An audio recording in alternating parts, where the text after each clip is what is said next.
Assalamualaikum warahmatullahi wabarakatuh. Hamdan wa syukran lillah, salatan wa salaman ala rasulillah. Allahumma fasalli wa sallim wa barik ala nabiyyina Muhammadin wa ala alihi wa ashabihi ajmain, amma ba'd.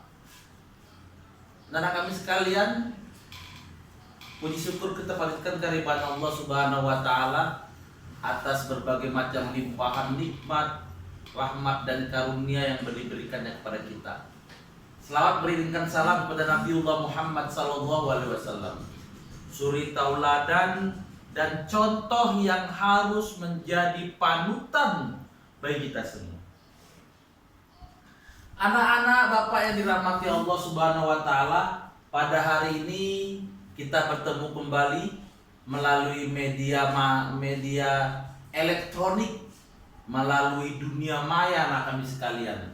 Alhamdulillah kali ini merupakan pertemuan kita yang ketiga yang masih membahas tentang bab kontrol diri, prasangka baik dan persaudaraan. Dan ini merupakan pertemuan yang terakhir untuk bab yang pertama ini, nak. Nah, anak kami sekalian, maka pertemuan kali ini merupakan kunci dari pertemuan kita yang pertama dan yang kedua. Ya, maka kesempatan kali ini kita akan membahas tentang kamus istilah yang ada di bab pertama ini, tentang kontrol diri, persaudaraan, ya, dan ukhuwah. Nah, anak kami sekalian dirahmati oleh Allah Subhanahu wa taala, ada beberapa di sini yang ingin kita sampaikan, yang ingin kita pahami dan pelajari.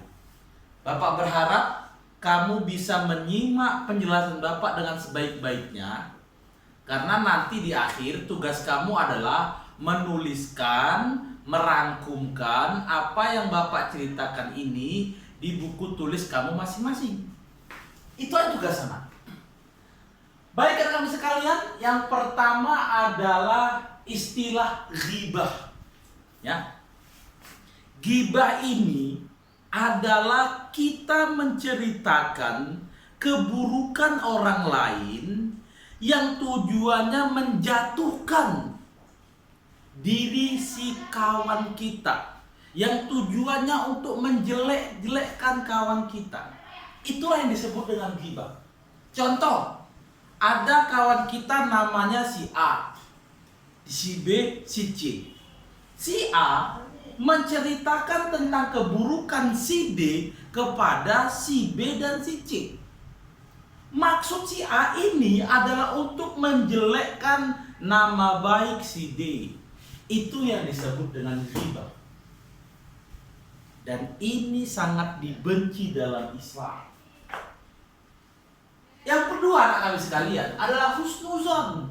Husnuzon itu adalah berprasangka baik, berpikiran yang baik.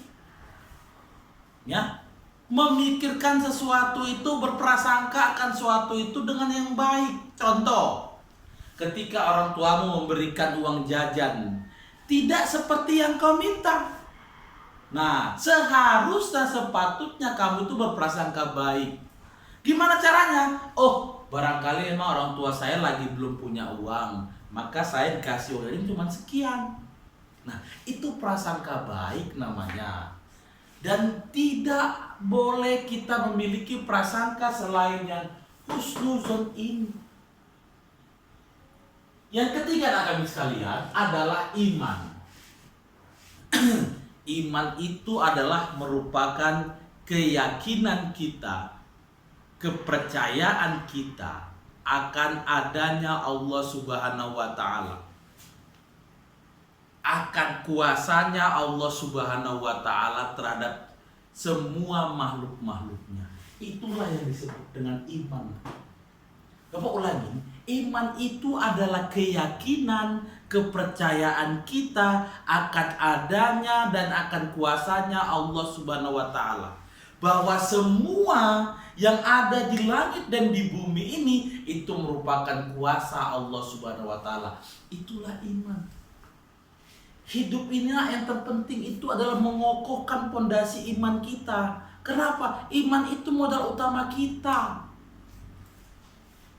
Seorang yang bekerja, kalau dia memiliki iman, dia nggak akan mungkin berbohong. Seorang pelajar yang dia memiliki iman, dia nggak mungkin menyakiti hati kawannya. Kenapa? Dia punya iman, punya keyakinan bahwasanya Allah itu memperhatikan dia, melihat dia. Itu iman anak kami sekalian. Ya. Yang keempat adalah ukhuwah. Ukhuwah itu artinya persaudaraan, tali ikatan emosional. Ya, biasanya ukhuwah itu disambungkan dengan ukhuwah Islamiyah. Nah, ternyata anak kami sekalian, ukhuwah Islamiyah itu menjadi sebuah keharusan. Tapi ukhuwah dengan orang lain juga itu penting. Kenapa? Kita merupakan makhluk sosial. Ya, jadi ukhuwah itu adalah tali persaudaraan, hubungan emosional. Semua orang Islam itu tidak bersaudara. Orang Islam mau dia Aceh, mau dia Batak, mau dia Jawa, Bugis, Papua, asal Islam, dia itu bersaudara, dia itu punya ukhuwah. Kenapa? Karena semua itu punya iman. Itulah yang disebut dengan ukhuwah, tali persaudaraan, bahwa semua orang Islam itu bersaudara. Kenapa bersaudara? Karena adanya iman. Selanjutnya anak kami sekalian, yang kelima adalah suuzon. Suuzon itu prasangka jelek, prasangka buruk, merupakan lawan daripada husnuzon. Ya, contoh, ada kawan kamu tidak masuk sekolah, lantas dia nyeletuk, dia ngomong, alah malasnya itu pak sekolah dia itu. Nah, itu suuzon namanya, berprasangka yang buruk, berprasangka yang tidak baik. Ada kawan disuruh mengerjakan PR, nggak siap PR-nya nak, dia ngomong, alah tadi memang aja kerjanya itu pak, malas dia belajar itu. Itu namanya suuzon, berprasangka buruk. Ketika kamu berprasangka buruk nak, ketika itu juga kamu mendapat dosa akibat perkataanmu. Makanya jangan sampai kita suuzon. Anak kami sekalian, selanjutnya yang keenam. Yang keenam ya. 1, 2, 3, 4, 5. Keenam, mujahadah an-nafs. Ya, mujahadah an-nafs. Mujahadah artinya bersungguh-sungguh. Diri nafsun artinya diri kita. Artinya apa? Bersungguh-sungguh menjaga diri kita. Ya. Mujahadah an-nafs itu artinya bersungguh-sungguh menjaga diri kita atau kontrol diri. Nah, itu dia yang sudah ditulis kita tadi. Kontrol diri, ya. Jadi mujahadah an-nafs ini merupakan kontrol diri. Maksudnya setiap orang Islam itu ya, setiap orang mukmin itu harusnya mampu menjaga dirinya, mampu mengontrol dirinya. Agar apa? Agar tidak terjerumus pada perbuatan yang salah.